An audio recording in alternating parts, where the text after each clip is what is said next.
जगदम्बा मिल गई।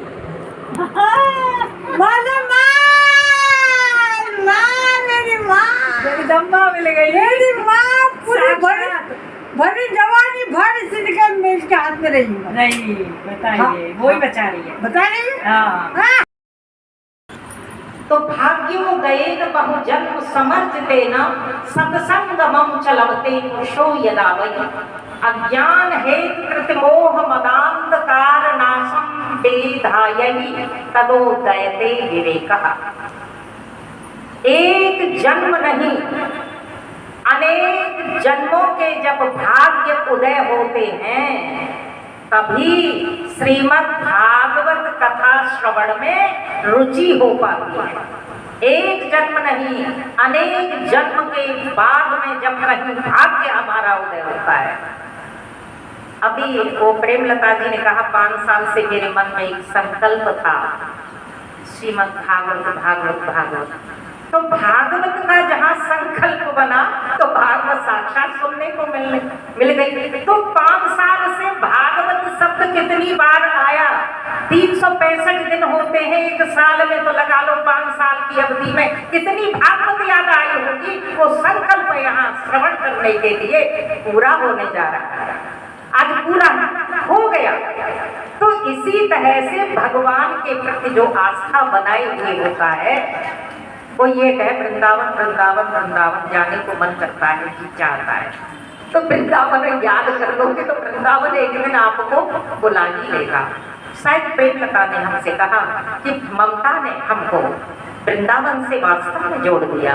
आज हमको प्रतीत हुआ कि श्रीधाम वृंदावन की महिमा क्या होती है, लेकिन हमने यह देखा वो तो वो शब्द प्रेमलता ने कहे, हमको ऐसा लगा कि श्रीधाम वृंदावन को छोड़ के तो हम आए, लेकिन वस्तु स्थिति यह है कि हमको तो यहाँ दूसरा वृंदावन ऑटोमेटिक मिल गया।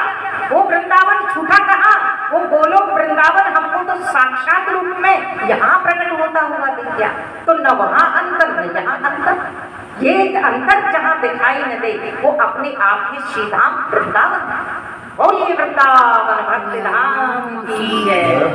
जय जय श्री राम श्याम। तो एक जन्म नहीं अनेक जन्मों के बाद जब भाग्यों का उदय होता है तब कहीं जाकर श्रीमद् भागवत महापुराण में रुचि हो पाती है, अन्यथा नहीं भी हो पाती है। क्योंकि हम इससे पहले आपको बतला रहे थे, तुलसी पिछले पाप से हर चर्चा न सुहाए, जैसे ज्वर के ताप से भूख बिदाए जाए। जो कोई कथा को सुनने के बाद अघा जाता है, कहता है कि बस बस बस सुन लिया, हमने बहुत कुछ जान लिया, तो समझ लो वो उसका पिछला पाप उसके सामने प्रकट हो रहा है कि आधा गया सुनते सुनते, पेट भर रहा है इसका। और जो सुनते सुनते पेट ही नहीं भरता, समझ लो भाग्य का उदय हो रहा है। सुनहु भरत भावी प्रबल बिलखि कहे मुनिनाथ, हानि लाभ जीवन मरण यस अपयस विधिहार। भावी प्रबलता, भगवान की जहाँ इच्छा शक्ति छिपी हुई होती है वो कार्य अवश्य रूप अवश्यम भावी स्वयं ठाकुर जी अपने आप करा लेता है। निमित्त किसी को बनाता है, लेकिन स्वयं परम पूर्ण परमात्मा सामने नहीं आएगा, परोक्ष रूप से निमित्त बना करके सामने प्रकट हो जाता है। और निमित्त क्या होता है? ये कार्य मैं कराऊंगा, ये कार्य मैं कराऊंगा, ये लो हो गया काम, धर्म कार्य हो गया।